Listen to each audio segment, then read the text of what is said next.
నమస్తే, welcome to Disha TV. ముందుగా headlines.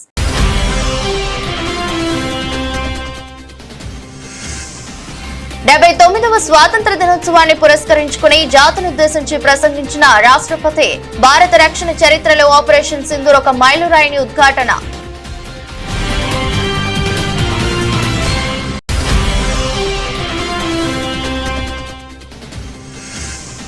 దేశవ్యాప్తంగా ఘనంగా 79వ స్వాతంత్ర దినోత్సవ వేడుకలు. ఎర్రకోటపై వరుసగా 12వసారి జాతీయ పతాకాన్ని ఎగురవేసిన ప్రధాని మోదీ.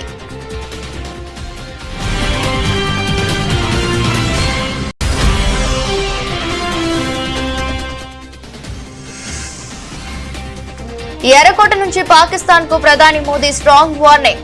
పాకిస్తాన్ అణు బెదిరింపులను సహించబోమంటూ తీవ్ర హెచ్చరిక.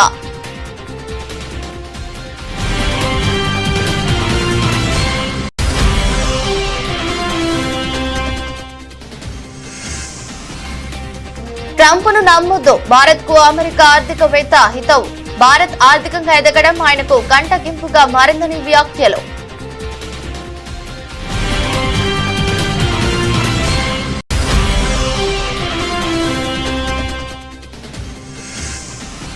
గోల్కొండ కోటలో ఘనంగా జరిగిన 79వ స్వాతంత్ర దినోత్సవ వేడుకలు. పాల్గొని త్రివర్ణ పతాకాన్ని ఎగురవేసిన సీఎం రేవంత్ రెడ్డి.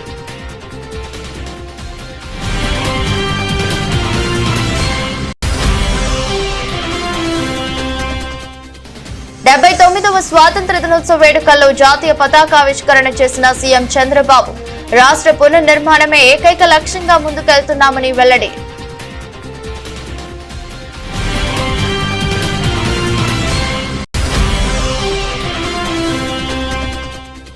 స్వాతంత్ర దినోత్సవం సందర్భంగా తెలంగాణ భవన్ లో జాతీయ జెండాను ఎగురవేసిన బీఆర్ఎస్ వర్కింగ్ ప్రెసిడెంట్ కేటీఆర్. అతి చిన్న వయసు కలిగిన తెలంగాణ రాష్ట్రం బీఆర్ఎస్ పాలనలో మొత్తం దేశానికి ఆదర్శంగా నిలిచిందన్న మాజీ మంత్రి.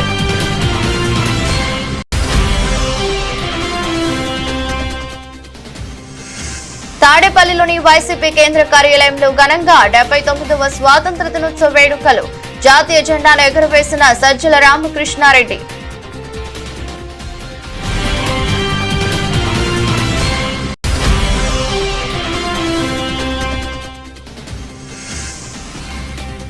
కేసీఆర్ పన్నులు తగ్గిస్తే రేవంత్ రెడ్డి పెంచుతుండు. ప్రభుత్వంపై తీవ్ర స్థాయిలో ధ్వజమెత్తిన మాజీ మంత్రి హరీష్ రావు.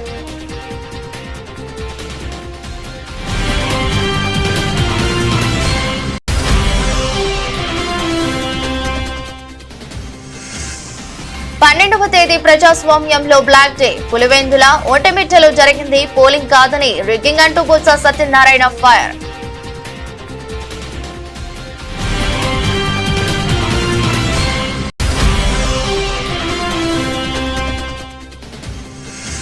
పాక్ నేతల కవ్వింపు చర్యలు. తీవ్రంగా హెచ్చరించిన భారత్. సొంత వైఫల్యాలను కప్పిపుచ్చుకోవడానికి భారత వ్యతిరేక గళాన్ని వినిపిస్తున్నారని విమర్శ.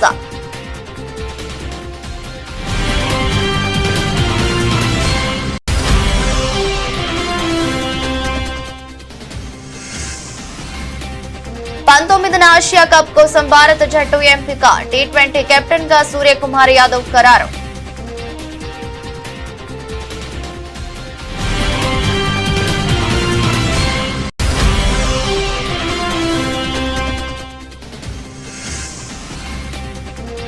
బాక్స్ ఆఫీస్ పై కూలీ సునామీ. రికార్డు స్థాయిలో ఫస్ట్ డే కలెక్షన్లు.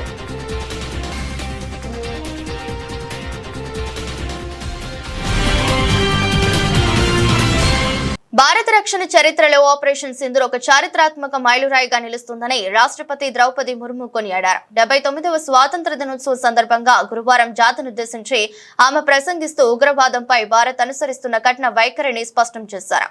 కాశ్మీర్లోని పహల్గాంలో అమాయక యాత్రికులపై జరిగిన దాడి తీవ్రంగా ఖండించారు. ఈ సందర్భంగా దేశం ఉగ్రవాద భూతాన్ని ఎదుర్కోవాల్సి వచ్చిందని రాష్ట్రపతి ఆవేదన వ్యక్తం చేశారు. పహల్గాంలో అమాయకులైన పర్యాటకులపై జరిగిన దాడి పిరికిపందుల చర్య, అత్యంత అమానుషమని ఆమె అన్నారు. అయితే ఈ దాడికి భారత్ అత్యంత వేగంగా నిర్ణయాత్మకంగా బదులిచ్చిందని తెలిపారు. మన సాయుధ బలగాలు స్పష్టమైన వ్యూహంతో, సాంకేతిక సామర్థ్యంతో సరిహద్దు ఆవల ఉన్న ఉగ్రవాద స్థావరాలను ధ్వంసం చేశాయి. ఉగ్రవాదంపై మానవాళి చేస్తున్న పోరాటంలో ఆపరేషన్ సింధూర్ చరిత్రలో నిలిచిపోతుందని రాష్ట్రపతి వివరించారు. వెల్లడించారు. భారత్ తన పౌరుల రక్షణ విషయంలో ఎట్టి పరిస్థితుల్లోనూ వెనకాడబోదని ఆమె తేల్చి చెప్పారు. మేము ఎప్పుడు దురాక్రమణలకు పాల్పడము, కానీ మా పౌరులను కాపాడుకోవడానికి ప్రతీకారం తీర్చుకోవడానికి ఏమాత్రం సంకోచించం అనే విషయాన్ని ప్రపంచం గుర్తించిందని ముర్ము పేర్కొన్నారు. हमारे समाज का एक बड़ा हिस्सा अनुसूचित जाति, अनुसूचित जनजाति, पिछड़ा वर्ग और अन्य समुदायों के लोगों का है। इन समुदायों के लोग अब हाशिए पर होने का टैग हटा रहे हैं। उनकी सामाजिक और आर्थिक आकांक्षाओं को साकार करने के लिए सक्रिय प्रयासों के माध्यम से सरकार उनकी सहायता करती आ रही है। अपनी वास्तविक क्षमता को हासिल करने की दिशा में भारत अब और अधिक तेज गति से आगे बढ़ रहा है। हमारे सुधारों और नीतियों से विकास का एक प्रभावी मंच तैयार हुआ है। इस तैयारी के बल पर मैं एक ऐसे उज्जवल भविष्य को देख पा रही हूँ जहाँ हम सब अपनी सामूहिक समृद्धि और खुशहाली में उत्साहपूर्वक योगदान दे रहे होंगे। उस भविष्य की ओर हम भ्रष्टाचार के प्रति जीरो टॉलरेंस रखते हुए अनवरत सुशासन के साथ आगे बढ़ रहे हैं। इस संदर्भ में मुझे महात्मा गांधी की एक महत्वपूर्ण बात याद आ रही है। गांधी जी ने बताया था और मैं दोहराती हूँ, भ्रष्टाचार और दंभ लोकतंत्र के अनिवार्य परिणाम नहीं होने चाहिए। हम सब ये संकल्प ले कि गांधी जी के इस आदर्श को कार्य रूप देंगे और भ्रष्टाचार को భారతదేశం 79వ స్వాతంత్ర దినోత్సవాన్ని శుక్రవారం అత్యంత వైభవంగా జరుపుకుంటోంది. ఈ చారిత్రక వేడుకల సందర్భంగా ఢిల్లీలోని ఎర్రకోటపై ప్రధాని నరేంద్ర మోదీ జాతీయ పతాకాన్ని ఆవిష్కరించారు. ఈ సందర్భంగా వాయుసేన హెలికాప్టర్లు ఆపరేషన్ సింధూర్ పేరుతో ప్రత్యేక ప్రదర్శన ఇవ్వటం, వేదికపై పూల వర్షం కురిపించడం ఏడాది వేడుకల్లో ప్రధాన ఆకర్షణగా నిలిచింది. పతాకావిష్కరణ జరిగిన వెంటనే భారత వాయుసేన చెందిన 2 MI-17 హెలికాప్టర్లు ఆకాశంలో కనువిందు చేశాయి. ఒక హెలికాప్టర్ జాతీయ పతాకాన్ని ప్రదర్శించగా మరొకటి ఆపరేషన్ సింధూర్ బ్యానర్ ను ప్రదర్శిస్తూ వేదికపై పూల వర్షం కురిపించింది.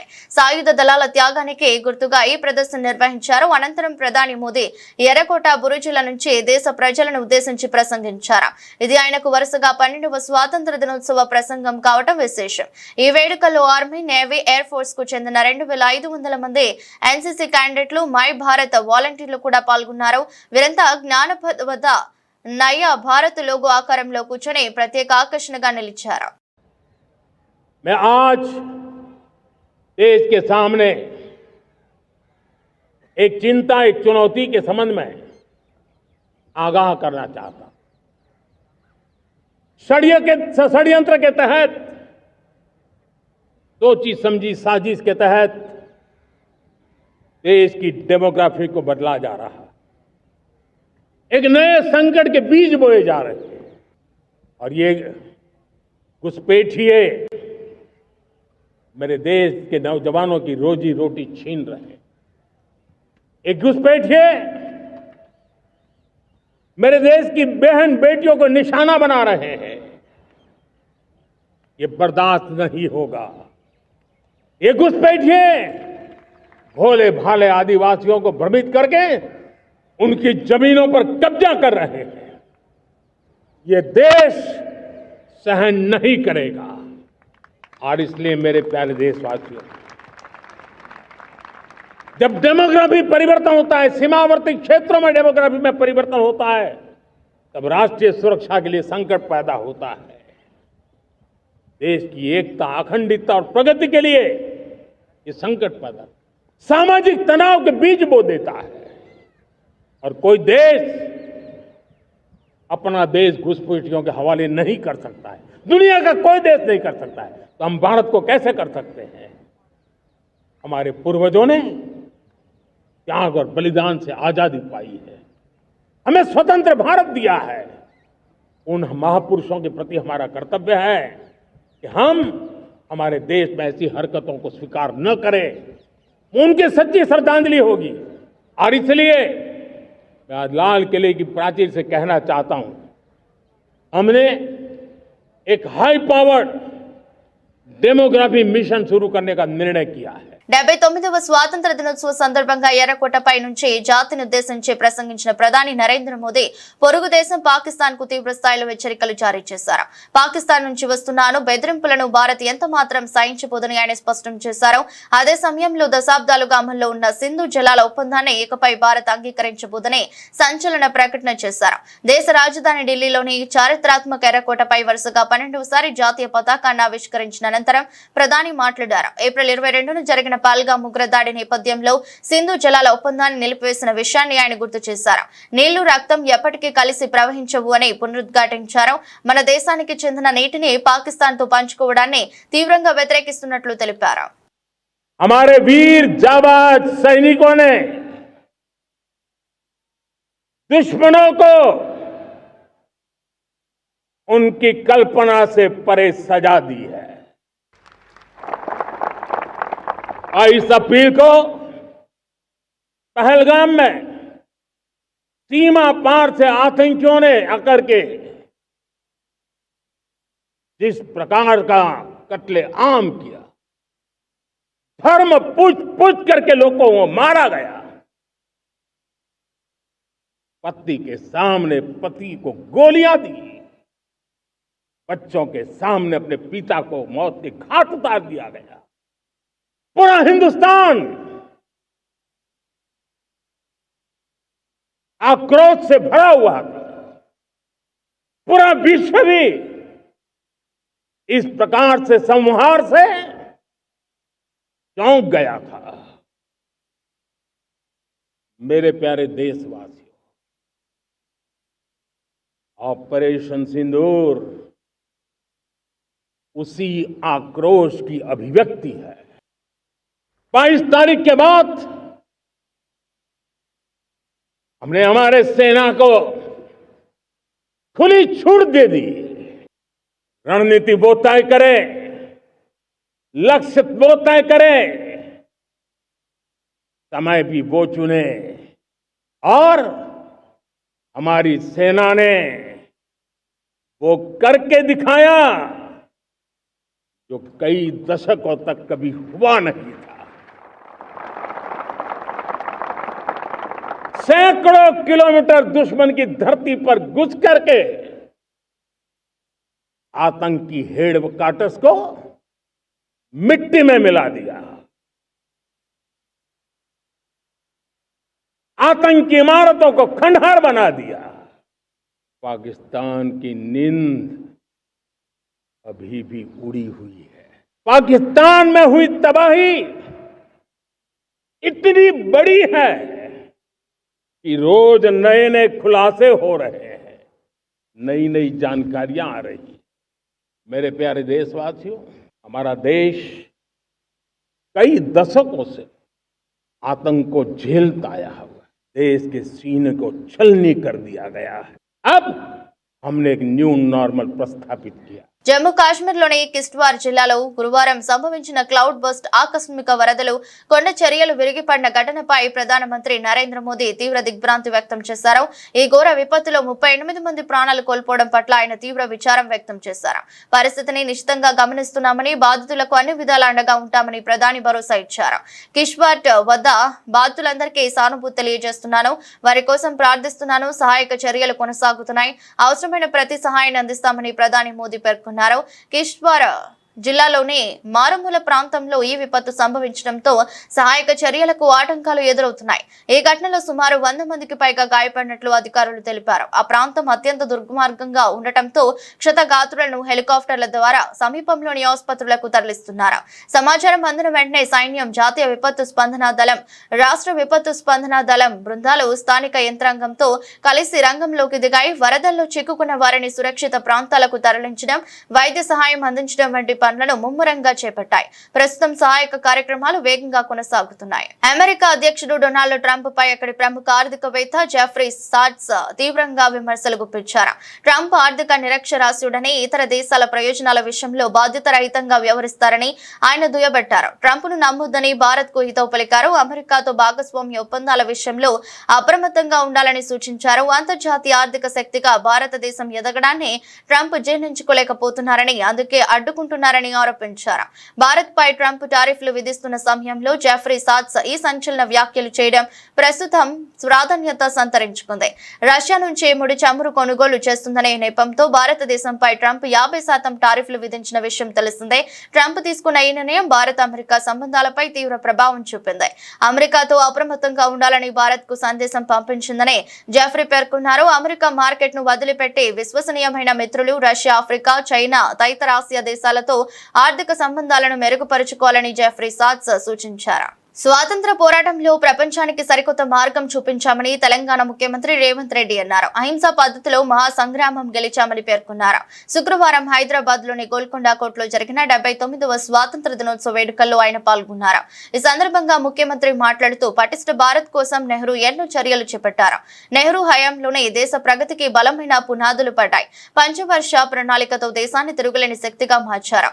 తెలంగాణను నెంబర్ 1 రాష్ట్రంగా తీర్చిదిద్దేందుకు కృషి చేస్తున్నాం. కులగణనతో 10 ఏళ్ల కల నెరవేర్చాం. పేదరిక నిర్మూలన కోసం కృషి చేస్తున్నాం. సామాజికంగా, ఆర్థికంగా తెలంగాణ బలపడాలి. సన్నబియ్యం పంపిణీతో పేదల కళ్లలో ఆనందం చూసాం. వరంగల్లో ఇచ్చిన రైతు రుణమాఫీ హామీ నెరవేర్చాం. 25 లక్షల మంది రైతులను రుణ విముక్తులను చేశాం. రైతులకు క్వింటాల్పై 500 రూపాయలు బోనస్ ఇస్తున్నాం. ఏటా ఉచిత విద్యుత్ కోసం 16,000 కోట్ల రూపాయలు ఖర్చు చేస్తున్నామని అన్నారు. మేము అధికారం చేపట్టే నాటికి గత పాలకులు మాకు వారసత్వంగా 8,21,651 కోట్ల రూపాయల అప్పులు మరియు బకాయిలు మిగిల్చి వెళ్లారు.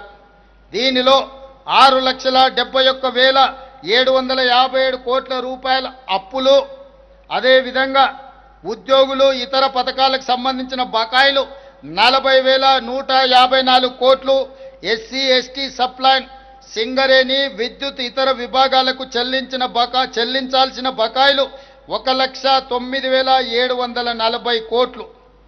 వారు చేసిన అప్పును తిరిగి చెల్లించడానికి ఇప్పటిదాకా అసలు రూపేణా 1,32,498 కోట్లు, వడ్డీలకు 88,178 కోట్ల రూపాయలు, మొత్తము కలిపి 2,20,676 కోట్ల రూపాయలను ఈ 20 నెలల్లో తెలంగాణ రాష్ట్ర ప్రభుత్వం చెల్లించింది. 79వ స్వాతంత్ర దినోత్సవ సందర్భంగా సీఎం చంద్రబాబు రాష్ట్ర ప్రజలకు కీలక కానుకను ప్రకటించారు.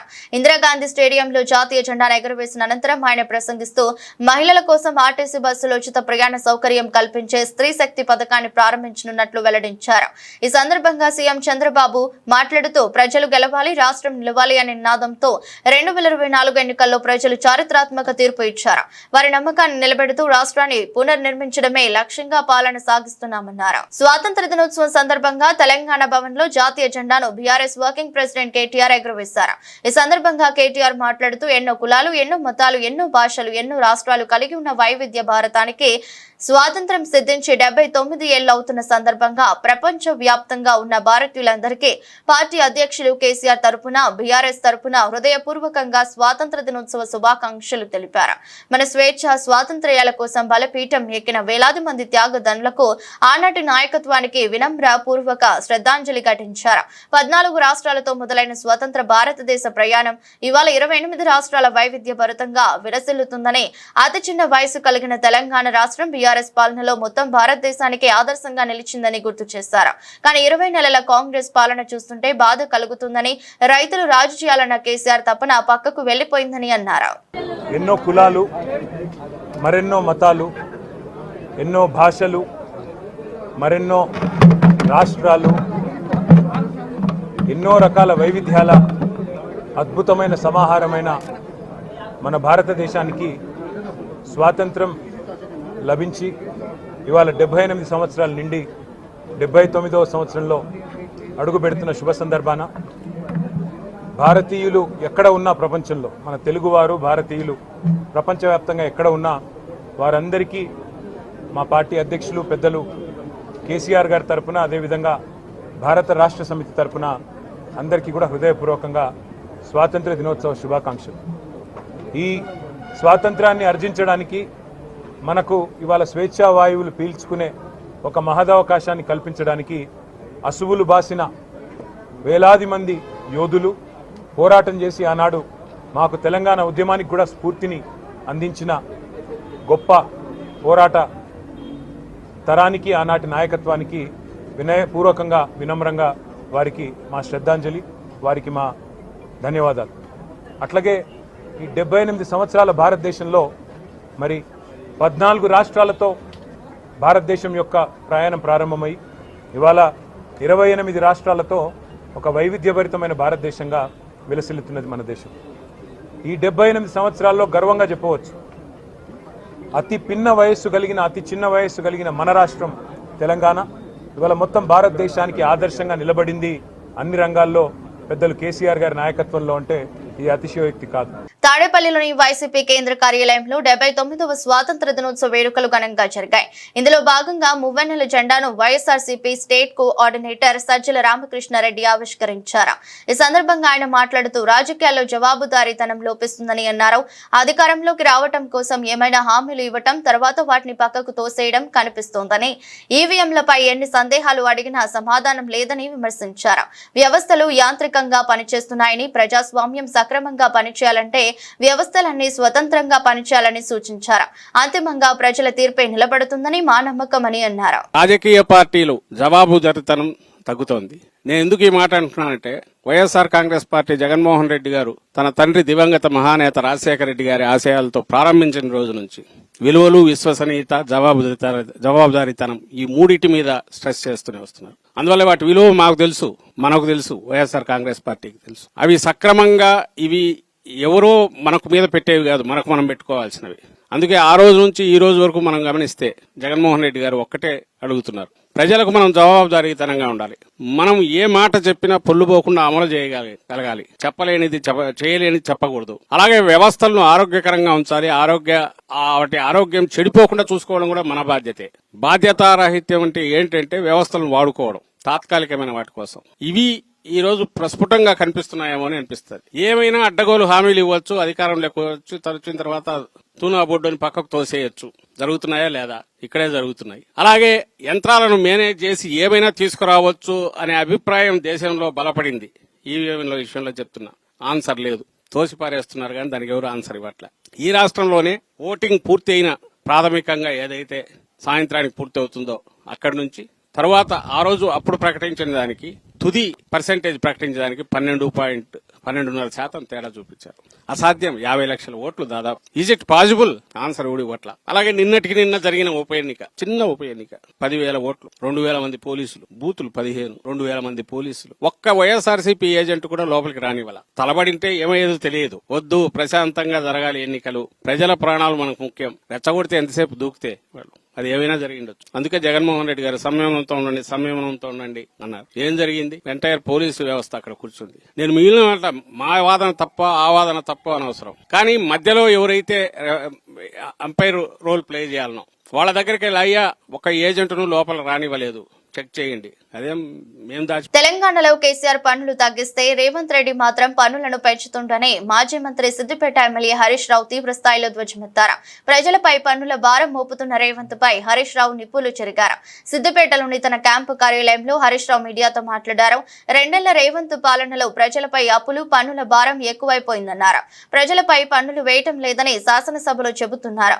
అసలే ఆర్థిక మాంద్యం వరుసగా 2వ నెల డిఫ్లేషన్ లో ఉంది. తెలంగాణలో వరుసగా ఇది 2సారి. పాలనలో కాంగ్రెస్ పూర్తిగా విఫలం. రోజుకో పన్ను వేస్తూ ప్రజలకు షాక్ ఇస్తున్నది. గత నెల ఈ నెలలో ట్రాన్స్పోర్ట్ డిపార్ట్మెంట్ లో 2,000 కోట్ల రూపాయలు భారం పడిందన్నారు. నేను అసెంబ్లీ సమావేశాల్లోనే అడిగాను, ఇప్పటికే తెలంగాణ రాష్ట్రం తిరోగమన దశలో ఉంది. రేవంత్ పాలనలో తిరోగమన దశలో ఉంది. 2023-24 సంవత్సరంలో బీఆర్ఎస్ ప్రభుత్వం ఉన్నప్పుడు 7,100 కోట్ల రూపాయల ట్యాక్స్ వచ్చింది, పన్నుల రూపంలో 7,100 కోట్లు వచ్చింది. కానీ పోయిన సంవత్సరం కాంగ్రెస్ పాలనలో 6,900 వచ్చింది. అంటే 200 కోట్ల రూపాయలు తగ్గింది. ఎందుకు తగ్గింది? ప్రజల చేతిలో డబ్బు లేదు, ప్రజల కొనుగోలు శక్తి తగ్గింది, వాహనాలు కొనడం తగ్గుముఖం పట్టింది. అందువల్ల దేశంలో అన్ని రాష్ట్రాల్లో పెరిగింది, ఒక్క తెలంగాణలో మాత్రమే తగ్గింది. ఎందుకు తగ్గిందంటే నీ పరిపాలన వైఫల్యం. వీళ్ళు బడ్జెట్లు ఎంత పెట్టుకున్నారు? 8,500 కోట్లు వస్తుందని పెట్టినారు బడ్జెట్లో. వచ్చింది ఎంత? 6,900 వచ్చింది. దాదాపు మీ అంచనాల కంటే 1500 కోట్ల రూపాయలు పోయిన ఆర్థిక సంవత్సరంలో ఆర్టీఏ ట్యాక్స్ తక్కువ వచ్చింది. 6900. మళ్ళీ మొన్న బడ్జెట్లో ఏం పెట్టింది? 25-26 సంవత్సరానికి 8535 కోట్లు వస్తుంది అన్నారు. నేను అప్పుడే అడిగిన, అరే నువ్వు వచ్చిందే 6900, పోయిన సంవత్సరం కంటే తగ్గింది, ఈ సంవత్సరం నువ్వు మళ్ళీ 1600-1700 కోట్లు పెంచినావు, యాడికెళ్ళి పెంచుతావు? పన్నులు వేస్తావా? ప్రజల మీద భారం వేస్తావా అని మేము అసెంబ్లీలో అడిగాం బీఆర్ఎస్ పార్టీ తరఫున. అడిగితే ఆ రోజు ఏమన్నారు? లేలే మేము పన్నులు పెంచం, లీకేజ్ అరగడతాం, పారదర్శకత పెంచుతామన్నాడు. అసెంబ్లీలోనేమో శుద్ధపూస మాటలు మాట్లాడారు, పన్నులు పెంచం, లీకేజ్ అరికడతామని. ఇప్పుడు చేసింది ఏంది? సర్వీస్ ట్యాక్స్ పెంచినవు, సర్వీస్ ఛార్జెస్ పెంచినవు, RTA tax, road tax, life tax పెంచినవు, లైసెన్సుల ట్యాక్స్ పెంచినవు, మొత్తం అడ్డగోలుగా పెంచి పడేసినావు నువ్వు. పేద ప్రజల మీద భారం వేస్తా ఉన్నావు నువ్వు. ఇప్పుడు కేసీఆర్ గారు బీఆర్ఎస్ ప్రభుత్వం ఉన్నప్పుడు మేమేం చేసినాము? రైతులు వాడే ట్రాక్ పులివెందుల ఒంటమిట్ట జడ్పీటీసీ ఉప ఎన్నికల్లో కూటమి ప్రభుత్వం వ్యవహరించిన తీరుతో ఈ ఎన్నిక జరిగిన 12వ తేదీ ప్రజాస్వామ్యంలో ఒక బ్లాక్ డేగా మిగిలిపోతుందని శాసనమండలి ప్రతిపక్ష నేత బొత్స సత్యనారాయణ మండిపడ్డారు. విశాఖపట్నం క్యాంపు కార్యాలయంలో మీడియాతో మాట్లాడుతూ అక్కడ జరిగింది పోలింగ్ కాదు, రిగ్గింగ్ అని అన్నారు. ఇంత అప్రజాస్వామికంగా వ్యవహరించిన చంద్రబాబు చరిత్రలో దోషిగా నిలిచిపోతాడని అన్నారు. ముఖ్యమంత్రిగా చంద్రబాబు ఇంత అభద్రతా భావంతో ఉన్నాడని, అందుకే ఇలా దిగజారిపోతాడని అనుకోలేదని అన్నారు. వ్యవస్థలను భ్రష్టు పట్టించేలా ప్రభుత్వం ప్రవర్తించిన తీరు ప్రజాస్వామ్యానికి అత్యంత ప్రమాదకరమని ఆందోళన వ్యక్తం చేశారు. అసలు ఎందుకు ఎన్నికలు జరుగుతుంది? ఎందుకు మీ ప్రభుత్వానికి అబద్ధత? మీది మంచి పరిపాలన అంటున్నారు కదా, ఏదో ఉద్ధరించే ఉన్నారు కదా 14 నెలల్లో. మరి ఉద్ధరించినప్పుడు మంచి పరిపాలన అన్నప్పుడు ఎందుకు ఈ వ్యవస్థల్ని చేతిలో గుప్పిట్లో పెట్టుకొని ఈ ప్రక్రియ ఇంత అపహాస్యం చేయవలసిన అవసరం ఏమొచ్చింది? కారణం ఏంటో చెప్పాలి. అంటే మీలో అప్రదత్త ఉంది. ఈ 14 నెలల కాలం మీ పరిపాలనలో మీద మీకే నమ్మకం లేదు. ఎందుకంటే నిష్పక్షపాతంగా ఉంటాయి, ఇంపార్షియల్గా అందరికీ ఒకటే విధానం అవలంబిస్తారు. స్థానిక పార్లమెంట్ మెంబర్ని వచ్చి మీరు కస్టడీలో తీసుకుంటారు. ఆ జిల్లాకు చెందిన మంత్రిని విచ్చలవిడిగా తిరగడానికి వచ్చి తిరిగి ఏజెంట్లు తీసుకొచ్చి వారిని దగ్గరుండి వారి మీద దౌర్జన్యం చేసి దాడి చేయిస్తుంది పోలీసు వ్యవస్థ. తెలుగుదేశం అభ్యర్థి వచ్చి విచ్చలవిడిగా తిరగచ్చు, వైసీపీ అభ్యర్థి వచ్చి కస్టడీలో తీసుకుంటారు. మోటార్లు వచ్చి ఓట్లు వేయడానికి ఓటు వినియోగించడానికి వెళ్ళి స్లిప్ పట్టుకెళ్తే వాళ్ళ స్లిప్ని తీసుకుని తెలుగుదేశం పార్టీ కార్యకర్తలు పోలీసులు తీసుకుని దౌర్జన్యంగా తిప్పేసి పక్క నియోజకవర్గాల నుంచి ఉన్న వ్యక్తి వచ్చి ఓట్లు వేస్తారు. మరి ఏదో ముక్కు తెలియని వాళ్ళు వచ్చి ఓటు వేశారంటే అనుకోవడానికి సాక్షాత్తు మార్కెటింగ్ చైర్మన్గా ఉన్న వ్యక్తులు, సొసైటీ అధ్యక్షులుగా ఉన్న వ్యక్తులు, పార్టీలో ఒక ఐడెంటిఫైడ్గా ఉన్న మరి లీడర్స్, వీళ్ళు పక్క వాళ్ళు వచ్చి అక్కడ దౌర్జన్యంగా ఓటు వేస్తారు. ఇగో ఇవన్నీ అవే ఈ పడవలని, ఒకటి కాదు రెండు కాదు. పాకిస్తాన్ నాయకులు పదే నిర్లక్ష్యపూరిత, యుద్ధోన్మాద, ద్వేషపూరిత వ్యాఖ్యలు చేస్తున్నట్లు తమ దృష్టికి వచ్చిందని, ఆ దేశం ఏదైనా దుస్సాహసానికి పాల్పడితే తీవ్ర పరిణామాలు తప్పవని భారత్ హెచ్చరించింది. ఈ మేరకు విదేశాంగ శాఖ అధికార ప్రతినిధి రణ్ధీర్ జైస్వాల్ ప్రకటన విడుదల చేశారు. సొంత వైఫల్యాలను కప్పిపుచ్చుకోవడానికి వారు భారత వ్యతిరేక గళాన్ని వినిపిస్తున్నారని ఆయన అన్నారు. పాకిస్తాన్ నాయకులు తమ మాటలను అదుపులో ఉంచుకోవడం మంచిదని హితవు పలికారు. అమెరికా భారత్ సంబంధాలపై కూడా ఆయన స్పందించారు. ఈ రెండు దేశాల భాగస్వామ్యం అనేక సవాళ్లు, మార్పులను తట్టుకుని నిలబడిందని జైస్వాల్ పేర్కొన్నారు. ఇరు దేశాల మధ్య రక్షణ భాగస్వామ్యం కీలకమైనదని ఆయన తెలిపారు. ఉమ్మడి ప్రయోజనాలు, ప్రజాస్వామ్య విలువలతో కూడిన సమగ్ర ప్రపంచ వ్యూహాత్మక భాగస్వామ్యాన్ని ఇరు దేశాలు పంచుకుంటున్నాయని ఆయన పేర్కొన్నారు. పరస్పర గౌరవం, ప్రయోజనాల ఆధారంగా ఇది మరింత ముందుకు సాగుతుందని ఆశిస్తున్నట్లు తెలిపారు. We have seen several statements, as you rightly referred. We have seen reports regarding a continuing pattern of reckless, warmongering and hateful comments from Pakistani leadership against India. It is well known that modus operandi of the Pakistani leadership to whip up anti-India rhetoric time and again to hide their own failures. Pakistan would be well advised to temper its rhetoric, as any misadventure will have painful consequences, as was demonstrated recently. Asia cup 2025 కోసం భారత cricket జట్టు ఎంపికై తీవ్ర ఉత్కంఠ నెలకొంది. టీమిండియాలో అనూహ్య మార్పులు చోటు చేసుకునే అవకాశం ఉందని యువ స్టార్లు శుభ్మన్ గిల్, శ్రేయస్ అయ్యర్, యశస్వి జైస్వాల్కు జట్టులో చోటు దక్కకపోవచ్చని తెలుస్తోంది. 19న ముంబైలో జరిగే సెలక్షన్ కమిటీ సమావేశంలో ఈ మేరకు కీలక నిర్ణయాలు తీసుకోనున్నట్లు బీసీసీఐ వర్గాల ద్వారా సమాచారం అందింది. కొత్త ఓపెనింగ్ జోడీని పరీక్షించాలని సెలెక్టర్ల భావిస్తుండటమే గిల్ ఎంపికకు అడ్డంకిగా మారినట్టు సమాచారం. సంజు శాంసన్, అభిషేక్ శర్మలతో ఓపెనింగ్ ను కొనసాగించాలని యాజమాన్యం యోచిస్తుంది. దీంతో టాప్ ఆర్డర్ లో పోటీ తీవ్రంగా ఉండటంతో గిల్ కు స్థానం కష్టంగా మారిందని బీసీసీఐ అధికారి ఒకరు వెల్లడించారు. మరోవైపు ఇంగ్లాండ్ సిరీస్ లో అద్భుతంగా రాణించిన యశస్వి జైస్వాల్ ను ప్రస్తుతానికి టెస్ట్ క్రికెట్ పైనే పూర్తి దృష్టి పెట్టమని సెలెక్టర్లు సూచించినట్టు తెలుస్తుంది. Middle order batter Shreyas Iyer ను కూడా టీ20 జట్టులోకి పరిగణలోకి తీసుకోవడం లేదని వార్తలు వస్తున్నాయి. మరోవైపు గాయం నుంచి కోలుకుంటున్న టీ20 captain Suryakumar Yadav Asia cup లో జట్టుకు నాయకత్వం వహించడం దాదాపు ఖాయమైంది. ఆసియా కప్ కోసం భారత జట్టును 19న ముంబైలో ఎంపిక చేస్తారు. సమావేశం అనంతరం chief selector Ajit Agarkar press conference లో జట్టు వివరాలను అధికారికంగా ప్రకటిస్తారని బీసీసీఐ వర్గాలు స్పష్టం చేశాయి. ఈ నేపథ్యంలో యువ ఆటగాళ్లపై వేటు వేసి కొత్త కోర్పుతో బరిలోకి దిగాలని సెలెక్టర్లు భావిస్తున్నట్టు సమాచారం. సూపర్ స్టార్ రజనీకాంత్ అభిమానుల ఎదురు చూపులకు తెరదించుతూ లోకేష్ కనగరాజ్ దర్శకత్వంలో తెరకెక్కిన కూలీ సినిమా గురువారం ప్రేక్షకుల ముందుకు వచ్చిన విషయం తెలిసిందే. భారీ అంచనాల మధ్య ప్రేక్షకుల ముందుకు వచ్చిన ఈ చిత్రం బాక్సాఫీస్ వద్ద పరుగులు పెడుతుంది. అయితే తాజాగా ఈ సినిమా ఫస్ట్ డే కలెక్షన్లు రికార్డు స్థాయిలో వచ్చినట్లు తెలుస్తోంది. తొలి రోజే ఈ చిత్రం 170 కోట్ల వసూళ్లను రాబట్టినట్లు తెలుస్తోంది. ఒకవేళ ఇదే నిజమైతే తమిళంలో అత్యధిక కలెక్షన్లు సాధించిన చిత్రాలలో కూలీ మొదటి స్థానంలో ఉంటుంది. ఇంతకు ముందు ఈ రికార్డు దళపతి విజయ్ నటించిన లియో చిత్రం పేరిట ఉంది. ఈ చిత్రం తొలి రోజే 148 కోట్ల వసూలు రాబట్టింది. అయితే కూలీ కలెక్షన్లపై చిత్ర బృందం అధికారికంగా ప్రకటించాల్సి ఉంది. వార్తలు ముగించే ముందు మరోసారి హెడ్లైన్స్.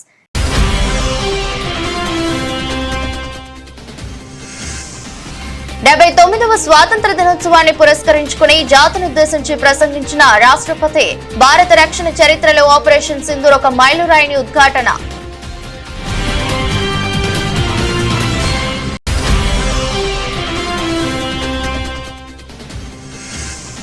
దేశవ్యాప్తంగా ఘనంగా 79వ స్వాతంత్ర దినోత్సవ వేడుకలు.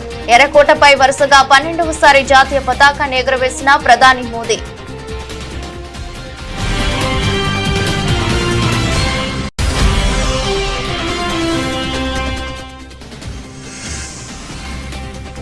ఎర్రకోట నుంచి పాకిస్తాన్ కు ప్రధాని మోదీ స్ట్రాంగ్ వార్నింగ్. పాకిస్తాన్ అణు బెదిరింపులను సహించబోమంటూ తీవ్ర హెచ్చరిక.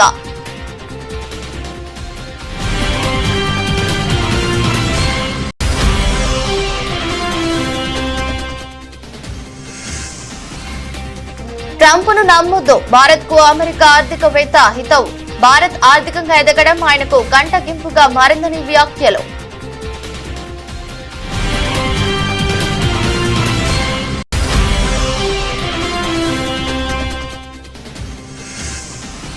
గోల్కొండ కోటలో ఘనంగా జరిగిన 79వ స్వాతంత్ర దినోత్సవ వేడుకలు. పాల్గొని త్రివర్ణ పతాకాన్ని ఎగురవేసిన సీఎం రేవంత్ రెడ్డి.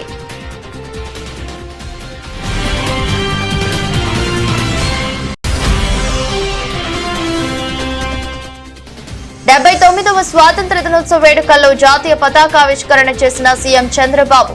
రాష్ట్ర పునర్నిర్మాణమే ఏకైక లక్ష్యంగా ముందుకెళ్తున్నామని వెల్లడి.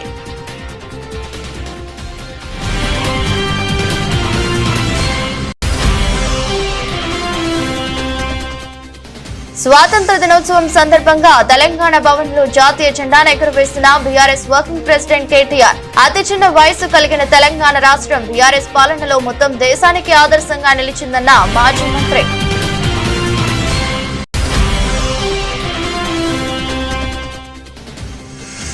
తాడేపల్లిలోని వైసీపీ కేంద్ర కార్యాలయంలో ఘనంగా 79వ స్వాతంత్ర దినోత్సవ వేడుకలు.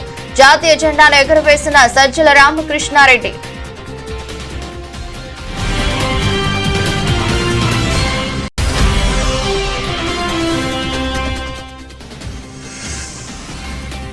కేసీఆర్ పన్నులు తగ్గిస్తే రేవంత్ రెడ్డి పెంచుతుండు. ప్రభుత్వంపై తీవ్ర స్థాయిలో ధ్వజమెత్తిన మాజీ మంత్రి హరీష్ రావు.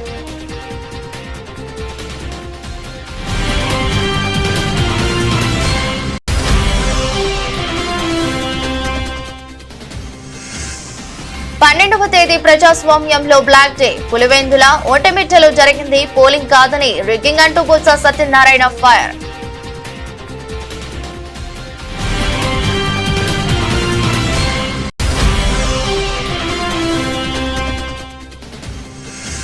పాక్ నేతల కవ్వింపు చర్యలు తీవ్రంగా హెచ్చరించిన భారత్. సొంత వైఫల్యాలను కప్పిపుచ్చుకోవడానికి భారత వ్యతిరేక గళాన్ని వినిపిస్తున్నారని విమర్శ.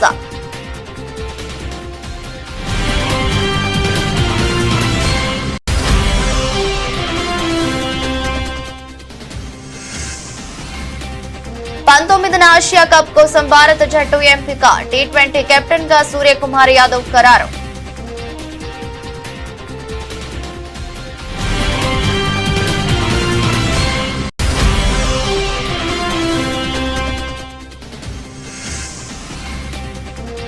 బాక్స్ ఆఫీస్ పై కూలీ సునామీ. రికార్డు స్థాయిలో ఫస్ట్ డే కలెక్షన్లు.